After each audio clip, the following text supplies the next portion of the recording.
দেখতে থাকেন। এই যে ফেরিতে উঠতেছি, আমার আগের গাড়ি উইটা গেছে, যাইতেছি। এই যে ফেরি আনলোড আরেকটা লাগতেছে, একটা খালি হইতেছে, এই আর কি। কপালের নাম গোপাল। এই যে আইসা পড়ছি বেনাপুল থেকে, এই যে ফেরি ঘাটে আসি, এই যে গাড়িটা ফেরিতে উড়াইতেছি। আল্লাহ ভরসা, লোড গাড়ি তো কিছু করার নাই, পেশাটা উড়াই ফেলাই দেখবো, কিছু করার নাই। দেখছেন অবস্থা।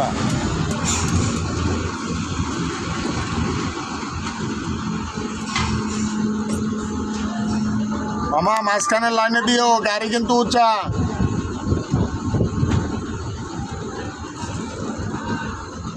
গাড়ি কিন্তু মামা উঁচা, মাঝখানের লাইন দিয়ে বাইর করো। গাড়ি নাই?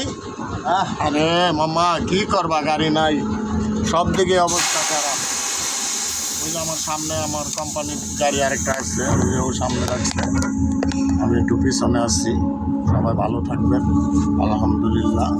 আমাদের জন্য দোয়া করবেন। নদী পথে আসি, আল্লাহ যাতে সসম্মানে পার করে দেয়, সব মালিকের ইচ্ছা। আলহামদুলিল্লাহ, সবাই ভালো থাকবেন। পরে নামতে সময় আবার ভিডিও করবো না, দেখা মনে। খুদা হাফেজ।